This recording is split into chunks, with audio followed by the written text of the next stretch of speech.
अरे बाद में क्या बताएं, कौन मानेगा उसकी? आज बताए ना वो, कल इलेक्शन होने वाला, आज बताए, हिम्मत है तो। डरपोक कहीं का कायर आदमी। इतना डरपोक सिटीजन इस देश को नहीं चाहिए उपराष्ट्रपति के रूप में। ये सब चेले चांटे चमचों को के अलावा इन्होंने बेड़ा गर्क ही कर दिया राजनीति का। जो देश ने सोचा था कुछ नया परिवर्तन आएगा, ये सारी पार्टियां गिरगिट के रंग की तरह एक बार आती है।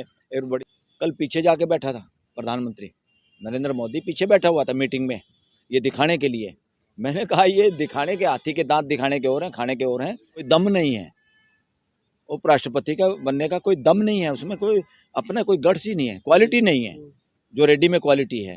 ये उसकी ड्यूटी है, इसी बात का लाइसेंस मिला, वरना इनके लाइसेंस बंद करके बल्कि देश को गुमराह करने में इनको अंदर ठोकना चाहिए, मीडिया के एंकरों को भी और इनके मालिकों को भी।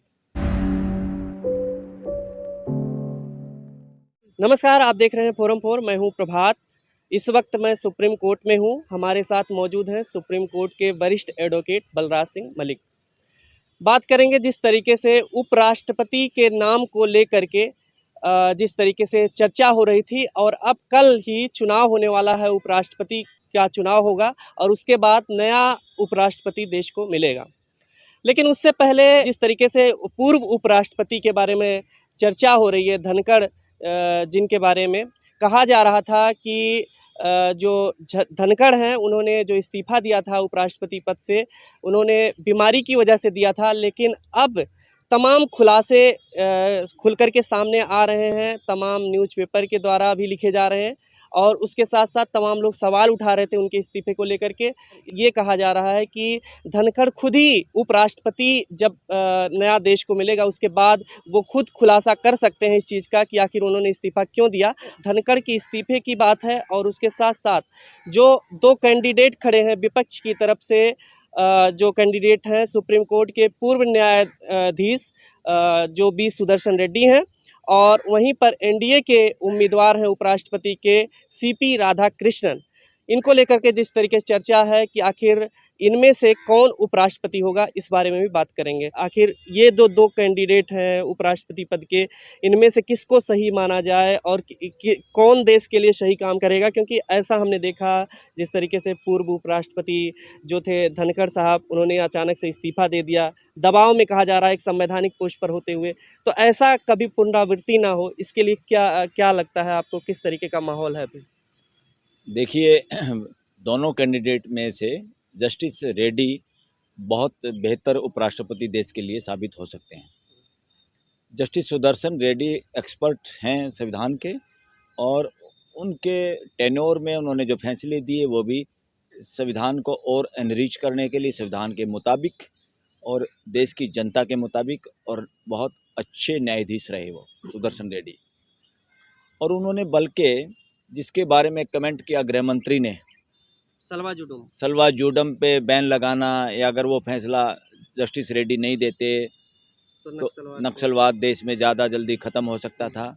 ये जो बेतुका और एक तरह से इस बयान को मैं कहूँगा हिंसात्मक बयान, जो सलवा जुडम जैसे ऑर्गेनाइजेशन को देश के लोगों में हथियार बांटना या हथियार शुदा लोग तैयार करने, और अपने देश के लोगों को जो अपनी बात रखना चाहते हैं उनकी बात सुनने की बजाय उनको देश के लोगों द्वारा ही मरवाना, एक तरह से यही काम था सलवा जुडम का। और उस पर बैन लगाया। उस बैन लगाने वालों में जस्टिस सुदर्शन रेड्डी शामिल थे। तो जस्टिस सुदर्शन रेड्डी को इस बाबत हम सैल्यूट भी करना चाहते हैं कि उन्होंने रीढ़ की हड्डी दिखाई, और एक गैर कानून, देश के लोग आपस में एक दूसरे के खिलाफ खून के प्यासे थोड़ा बनाने हैं। देश के लोगों में तो सौहार्द स्थापित करना है, देश के लोगों की बातें सुननी है। तो मैं बार बार कहता हूँ, इस देश में एक भी नक्सलवादी नहीं है, एक भी आतंकवादी नहीं है, एक भी एंटी नेशनल देश विरोधी नहीं है।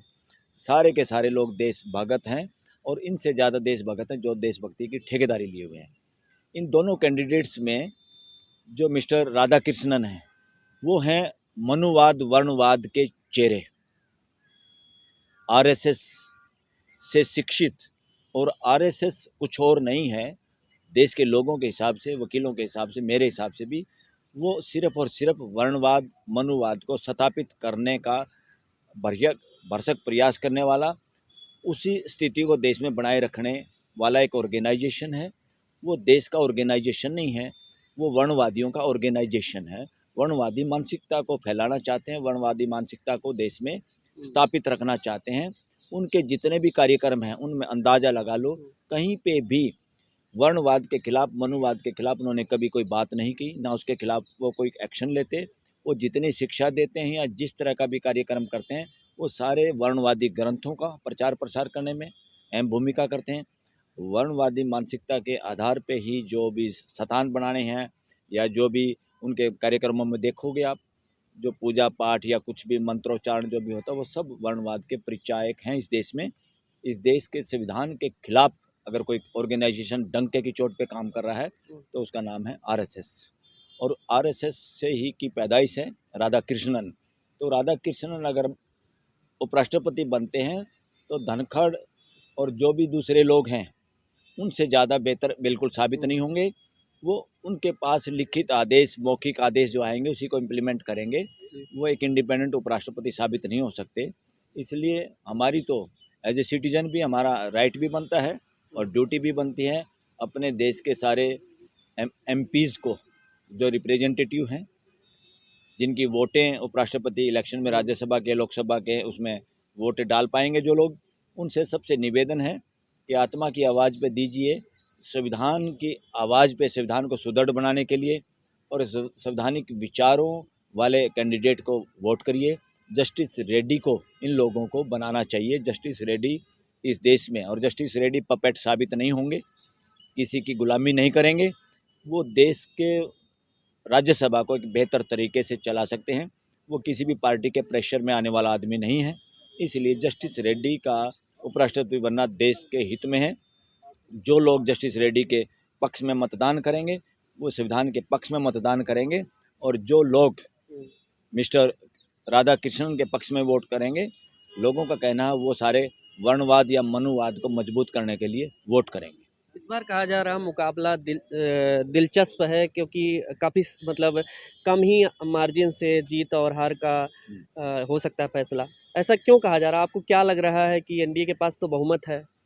देखिए, बहुमत का क्या मतलब है? बहुमत क्या होता है? पार्लियामेंट में बहुमत का असल मतलब ये है कि जो लोग किसी एक आदमी को अपना नेता मानते हैं, ज़्यादा एमपी, वो उस नेता का नाम हो जाता है प्राइम मिनिस्टर, वो प्राइम मिनिस्टर बन जाता है। अब बहुमत तो है, बहुमत का मतलब ये नहीं कि प्रधानमंत्री किसी को बना दिया तो वो एमपीओं को डिक्टेट करेगा। उपराष्ट्रपति के इलेक्शन में ना तो व्हिप है, जिसको मैं बहुत बकवास चीज़ मानता हूँ। व्हिप का मतलब होता है चाबुक, जैसे पशुओं को चाबुक मार के उनको बग्गी में, गाड़ी में और लोड सामान या सवारी ढोने का काम करते हैं। जैसे घोड़े को चाबुक मार के सवारी उसको स्पीड देते हैं, तो बेहुदा शब्द इन्होंने यूज़ किया हुआ है। पता नहीं कहाँ से उधारा लेके बाहर के मुल्कों से, और बात करते हैं ये सुशासन की, देश की सभ्यता संस्कृति की। अपना तो शब्द भी इनके पास नहीं। इंसान चाबुक से चलता है क्या? तो वो चाबुक वाला भी सिस्टम नहीं है इसमें। उपराष्ट्रपति के इलेक्शन में, उपराष्ट्रपति का इलेक्शन एक तरह से पता चल जाएगा इस देश में कितनी डेमोक्रेसी है, या कितने दबे हुए या कितने मानसिक गुलाम इस देश के मेंबर ऑफ पार्लियामेंट हैं, और किस तरह के मेंबर ऑफ पार्लियामेंट को हमने, देश के लोगों ने भेजा हुआ पार्लियामेंट में। ज़्यादातर मेंबर ऑफ पार्लियामेंट पार्टियों के गुलाम बन चुके हैं, और उसी तरह के कानून हैं। विप वाला जो कानून है ये नॉनसेंस है। ये देश की इंडिपेंडेंस को, देश के लोकतंत्र के खिलाफ है ये कानून भी। और अब तो मैं कह रहा हूँ ये मौका है देश के मेंबर पार्लियामेंट के लिए। कल मैं देख रहा था किसी वीडियो में कि कोई मीटिंग बुलाई इन लोगों ने, बीजेपी वालों ने, और उसमें कहा कि संसद की कार्रवाई में कैसे काम करना चाहिए, कुछ इस तरह का इन्होंने ऐसा कहा जैसे पाठ पढ़ा रहे हैं। बहाना तो सारा था इनको बुलाना, कितने लोग आते हैं, उनकी चमचागिरी करना मौके पे, क्योंकि इनको चमचागिरी शुरू में करते हैं, ये चारा डालते हैं, और जो ही मछली जाल में फंस जाती है, काम निकल जाता है, उनको जूते मारते हैं। ये प्राइम मिनिस्टर तो बात नहीं करता एमपीओं से, गृह मंत्री सीधे मुँह से बात ही नहीं करता किसी से। तो ये सारे के सारे बंधुआ मजदूर हैं, बन के रह गए हैं बीजेपी के एमपी। तो बीजेपी के एमपी को, और एनडीए वालों को तो करना नहीं चाहिए मतदान। एनडीए वालों को तो सबको जाना चाहिए रेड्डी के पक्ष में। और बीजेपी के भी ज़्यादातर लोगों में, अगर उन्होंने ह्यूमन डिग्निटी बचानी है, जो हमारा संविधान गारंटी देता है, वो कम से कम देश की डिग्निटी और अपनी डिग्निटी बचा के रखें, और इस मतदान में देश को एक सही उपराष्ट्रपति दें। ये थोपा हुआ उपराष्ट्रपति देने की जरूरत नहीं है, जो कि एक तरह से आरएसएस का या बीजेपी का गुलाम साबित होगा। पूर्व न्यायाधीश भी रह चुके हैं सुप्रीम कोर्ट के, आपने ज़्यादा उनके बारे में यस जानकारी होगी यस आपको। यस। तो क्या लगता है कि ये एक तरीके से न्यायपालिका में काम करना और उसके बाद उपराष्ट्रपति पद के लिए काम करना कितना मतलब सही तरीका अरे होगा? बहुत आसान है ये तो।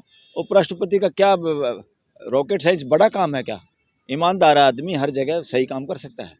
और ये तो कानून के ज्ञाता हैं, जज रहे हैं और बोल्ड फैसले लिए हैं इन्होंने, न्याय के आधार पे लिए हैं, संविधान के आधार पे लिए हैं।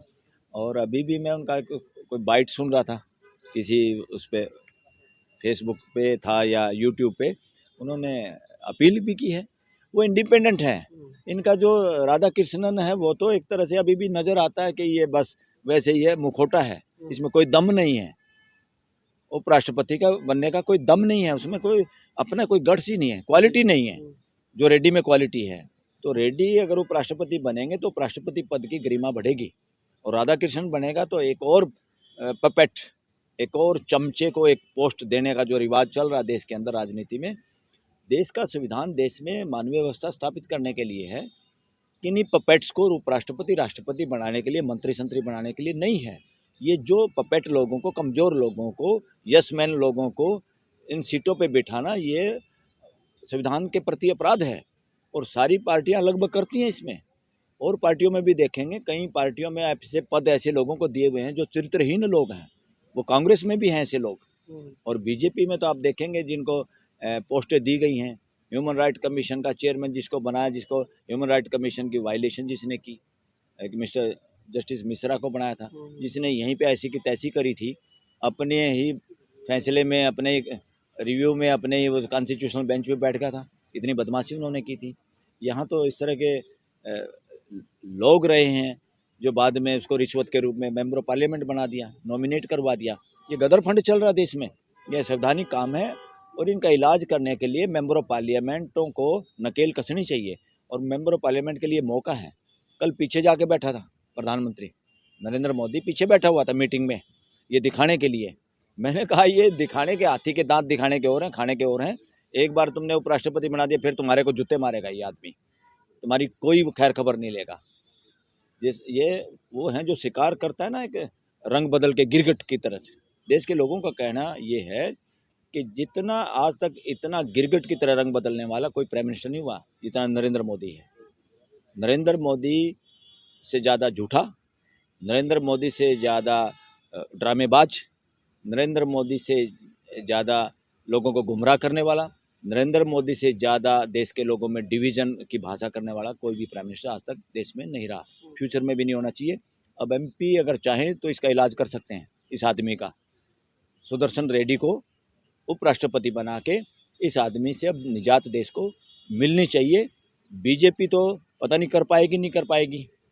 बीजेपी का तो सारा ही खून जम गया, इतनी नपुंसकता मैंने नहीं देखी और पॉलिटिकल पार्टी में जितनी बीजेपी, जिसको कह रहे थे लोकतंत्र हैं, यहाँ पार्टी में कोई लोकतंत्र नहीं। ये इनका प्रेसिडेंट नहीं बना पाए ये लोग। ये सब चेले चांटे चमचों को के अलावा इन्होंने बेड़ा गर्क ही कर दिया राजनीति का। जो देश ने सोचा था कुछ नया परिवर्तन आएगा, ये सारी पार्टियां गिरगिट के रंग की तरह एक बार आती हैं। एक बड़ी जल्दबाजी में आम आदमी पार्टी आई थी, बीजेपी इसी तरह आई थी, बदनाम करके इनको मीडिया खरीद लिया था इन लोगों ने, और मीडिया आज भी बिका हुआ है। पंजाब की बाढ़ पे मीडिया क्या दिखा रहा है? Supreme court suo motu action नहीं लेती। जितनी देश की दुर्दशा हो रही है, पॉलिटिक्स जितनी गिरावट पे गई है, और आम मीडिया जो देश की असली खबरों को नहीं दिखाता और इनके नैरेटिव चलाता है, इनके कहने से ये देश के साथ धोखाबाजी कर रहे हैं। सुप्रीम कोर्ट को गाइडलाइन जारी करनी पड़ेगी कि मेन मीडिया किस तरह की खबर दिखाएगा। देश के हर इशू को उठाना उसकी जिम्मेदारी है, उसकी ड्यूटी है। इसी बात का लाइसेंस मिला, वरना इनके लाइसेंस बंद करके बल्कि देश को गुमराह करने में इनको अंदर ठोकना चाहिए, मीडिया के एंकरों को भी और इनके मालिकों को भी। जगदीप धनखड़ के बारे में अब जिस तरीके से दैनिक भास्कर ने आज ही एक खबर लिखा है, जिसमें उन्होंने कहा है कि धनखड़ के पास थे दो विकल्प, इस्तीफा या नो कॉन्फिडेंस मोशन। करीबियों का दावा 40 किलो जलेबी मंगाई, अगले दिन रिजाइन। 21 जुलाई को संसद सत्र में थे, उसके बाद रात को ही इस्तीफा, अचानक बीमारी का जिस तरीके से। और अभी ये सूत्रों के दावे के हिसाब से एक खबर बनकर के आ रही है। आप लोगों ने भी तमाम सवाल उठाए इस्तीफे को लेकर। तो दूध में से मक्खी की तरह निकाला गया है, और वो मक्खी भी ऐसी जो फेंकते ही मर गई, और मक्खी भी कई बार फेंकने से उड़ जाती है, दोबारा उड़ जाती है। वो तो इस तरह का आदमी साबित हुआ। इतना डरपोक किस्म का आदमी, तो फार्मर कम्युनिटी भी लानत है।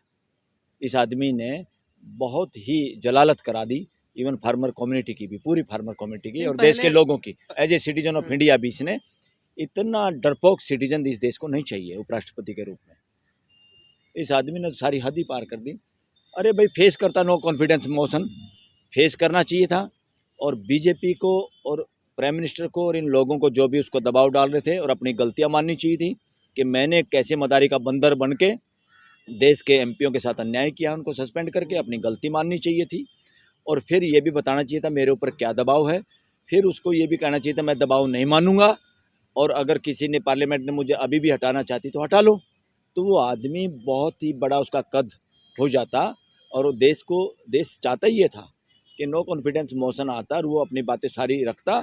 अगर वो अपनी बातें इस तरह से रखता तो नो कॉन्फिडेंस मोशन पास नहीं होता, और नो कॉन्फिडेंस मोशन पास नहीं होता तो नरेंद्र मोदी को इस्तीफा देना पड़ता, लेकिन और देश को इन दोनों लोगों से पीछा छूट जाता, नरेंद्र मोदी से भी और इस अमित शाह से भी। इन दोनों आदमियों ने बीजेपी का भी बेड़ा गर्क कर दिया, इन दोनों आदमियों ने देश का भी बेड़ा गर्क कर दिया। ये बहुत ही इस तरह के लोग हैं। और अब समय आ गया है, हो सकता है सुप्रीम कोर्ट में कोई हिम्मत करे, मगर अभी भी हमें निराशा मिली, क्योंकि एक जज की भर्ती यहाँ हो गई थी, जज पंचोली। जज को कैसे 57 जजों को इग्नोर करके 21 चीफ जस्टिस को इग्नोर करके लाया गया, और वो सारे जज भी रीढ़ की हड्डी के बिना मिले देश में। इतने कमज़ोर जज नहीं चाहिए उन्होंने। अरे किसी के साथ अन्याय होता तो बोलते हैं या रिजाइन करते हैं, सारे चुपक देसी ऐसे जज इस तरह से, इस भाव से जैसे वो नौकर हों। अरे जज नौकर नहीं है, वो स्पेशल टाइप के संरक्षक हैं देश के संविधान के। आपको नौकरी करनी है, सारे नौकर मानसिकता के लोग जुडिशरी में घुस आए, और पंचोली की अपॉइंटमेंट का विरोध सुप्रीम कोर्ट का एक भी जज नहीं कर पाया। सारे चुपचाप अगले दिन बैठे थे चुपचाप वहाँ पे उसके शपथ का विरोध करना चाहिए था, फैसला करना चाहिए था, उसकी अपॉइंटमेंट नहीं करनी चाहिए थी। पंचोली के मामले में अगर इनके नार्को टेस्ट हो, चीफ जस्टिस का और उनके 3 साथियों का जिन्होंने उसके पक्ष में वोट किया है या उनके पक्ष उस अपॉइंटमेंट को फाइनल किया है, उनकी भी, और 2, 3, 4 जज ये सुप्रीम हाई कोर्ट के जिन्होंने उमर खालिद और दूसरे लोगों की जमानत को कैंसिल किया, इन सब का देश में नार्को टेस्ट हो जाए तो इस देश के सामने सनसनीखेज खबरें आएँ। इस देश की जुडिशरी कैसे नपुंसक हो रही है, इस देश की जुडिशरी को कैसे नपुंसक बनाया जा रहा है, इस देश की जुडिशरी को कैसे डराया जा रहा है, या इस देश के निकम्मे नकारे जज कैसे देश के सामने न्याय नहीं कर पा रहे, कैसे सरकार के सामने चुप बैठे हैं या झुक रहे हैं, ये उसको दर्शाता है। ये बहुत चिंता का विषय है देश के लिए। जगदीप धनखड़ के बारे में जिस तरीके से ये खबर है कि मतलब कि उनके पास 2 विकल्प थे, तो आखिर कौन सी वजह रही होगी जिसकी वजह से उन्हें इस्तीफा देना पड़ा, और जबकि वो हमेशा आलोचना के शिकार हुए, बीजेपी के पक्ष में काम करते हुए दिखे, और साथ ही साथ संघ के साथ उनकी काफ़ी मिली भगत भी है। अरे उन्होंने कोई कुकर्म कर रखे होंगे। चोर आदमी ही डरता है ना, निकम्मा आदमी डरता है ना, ठग आदमी डरता है ना। अगर वो ईमानदार था तो उसने उल्टे काम करे थे तो अपने माफ़ी मांगता, पूरे देश से मौका पड़ा था। और अगर वो माफ़ी मांगता देश से और ये कहता ये मेरे को हटाना चाहते हैं और अब मैं इनकी बातें नहीं मानना चाहता, मैं संविधान के हिसाब से काम करना चाहता हूँ, तो वो आदमी हीरो बन जाता। देश तो माफ़ी मांगने से लोगों को माफ़ करता है, और आदमी सही रास्ते पे चले उसको मौका देता है। तो वो मौका उन्होंने गवा दिया। इससे साबित होता है उस आदमी में कुछ खास कमियां हैं, और ख़ास कमियां ऐसी हैं उनसे जो ज़्यादा कमियां इनमें हैं, नरेंद्र मोदी और अमित शाह में। उसको डरना ही नहीं चाहिए था। जिस आदमियों में इतनी ज़्यादा कमियां हैं, इतनी ज़्यादा चीज़ें छुपाने के लिए हैं, जो मीडिया का सामना नहीं कर सकते, जो अपनी मार्कशीट नहीं दिखा सकते, समझे, जो देश के कानून को, राइट टू एक्सप्रेशन को, आरटीआई को इतना बेहुदा बनाना चाहते हैं, जो आदमी इस तरह का कानून लाना चाहते हैं कि 30 दिन के अंदर ही अगर कोई जमानत नहीं किसी हो गई तो उसका एमपी हो चाहे पीएम हो, बहाना बना रहे हैं ना पीएम का, तो उसको हम हटा देंगे, अपने आप हट जाएंगे। और उधर से इलेक्शन कमीशन वालों के लिए स्पेशल कानून बनाया कि इनके खिलाफ कुछ भी कार्रवाई नहीं हो सकती क्योंकि उनसे चोरी करानी है, वो चोर बिठाए हुए हैं इस तरह से, और चोरी से बिठाए हुए हैं। और सुप्रीम कोर्ट ने उन चोरी से बिठाए हुए इलेक्शन कमीशन की अपॉइंटमेंट में मदद की एक तरह से। क्यों मदद की है? अगर सुप्रीम कोर्ट टाइम पे एक्शन नहीं लेती तो उन्होंने अपॉइंटमेंट कर दी, और अपॉइंटमेंट करती तो वो अपना काम जारी कर दिया उन्होंने। तो इसमें सारा का सारा अगर दोष एज एन एडवोकेट देश के वकीलों का जो मत है वो ये है कि सुप्रीम कोर्ट किसी न किसी तरीके से इस देश को, संविधान को बचाने की बजाय सरकारों को चलाने में, सरकारों के षड्यंत्रों को सफल बनाने में योगदान करती हुई नजर आ रही है। इसमें कोई दो राय नहीं। अगर ये उपराष्ट्रपति का चुनाव में मतलब निर्धारित हो जाता है, उपराष्ट्रपति का चुनाव हो जाता है, उसके बाद जगदीप धनखड़ निकल करके आते हैं और बीजेपी के खिलाफ बयान देते हैं या आप सच बताते हैं कुछ ऐसा, तो क्या इसका क्या असर पड़ेगा राजनीति में? बाद में बताते हैं। अरे बाद में क्या बताएं, कौन मानेगा उसकी? आज बताए ना वो, कल इलेक्शन होने वाला, आज बताए, हिम्मत है तो। डरपोक कहीं का, ऐसे कायरों की इस देश को जरूरत नहीं। इसी तरह के कायर लोगों ने इस देश के इतिहास को कई बार बहुत नुकसान पहुंचाया, इन्हीं कायर मानसिकता के लोगों ने, और इन्हीं वर्णवादी और मनुवादी सोच के मानसिकता के लोगों ने इस देश की ऐसी की तैसी की है। वर्णवादी मनुवादी मानसिकता है सत्ता में बने रहना, किसी भी तरह से बाई हुक और क्रुक, और समय पे देश और जनता को बेशक धोखा दे देना अपनी पलटी मारने के लिए। और दूसरी तरफ मानवतावादी सोच कि देश के लिए मर मिटना। जो लोग बिना स्वार्थ के इस देश में मर मिटे हैं, देश की आज़ादी में भगत सिंह जैसे युवा, और देश की आज़ादी में पूरे नॉर्थ इंडिया के लोगों ने, खासतौर पंजाब के लोगों ने सबसे ज़्यादा शहादत दी। और आज पंजाब में जब बाढ़ आई, वर्णवादी मनुवादी मानसिकता अंदर ही अंदर खुश हो रही है, मगर इनको ये नहीं पता ये वो लोग हैं जो मेहनत कश लोग हैं, पसीना बहाते हैं, ये दोबारा से और ज़्यादा मजबूत होते हैं जब भी इन पे आफत आती है। तो इसलिए इनको खुश होने की जरूरत नहीं, क्योंकि सिख पंथ, खालसा पंथ भी ढोंग के खिलाफ खड़ा हुआ था, इस तरह के लोगों मानसिकता के खिलाफ खड़ा हुआ था जो धोखेबाज षड्यंत्रकारी लोग थे। मैं तो देश की जनता को कह रहा हूँ, जो जनप्रतिनिधि एमपी अपनी पार्टी के गलत कामों के खिलाफ, अपनी पार्टी में तानाशाही के खिलाफ ना बोल पाए और पार्लियामेंट में तालियां पीटे, ऐसे किसी को भी, चाहे कोई टिकट दे, कांग्रेस दे, बीजेपी दे, कोई समाजवादी दे, कोई बहुजन समाज पार्टी दे, ऐसे निकम्मा, लाचार, अपंग लोगों को, अपंग मानसिकता से ग्रस्त लोगों को कभी भी जनप्रतिनिधि फ्यूचर में नहीं बनने देना। ये जो अब लोग एमपी हैं, देश के लोग भी इन पे प्रेशर बनाएं, उन हलकों के लोग प्रेशर बनाएं कि जस्टिस रेड्डी के पक्ष में मतदान करें, ताकि एक आदमी, इंडिपेंडेंट आदमी इस देश का उपराष्ट्रपति बन सके, जो किसी की गुलामी नहीं करेगा या किसी का गुलाम साबित नहीं होगा। खबरों में बने रहने के लिए फोरम 4 को सब्सक्राइब करें और नोटिफिकेशन पाने के लिए बेल आइकन दबाएं।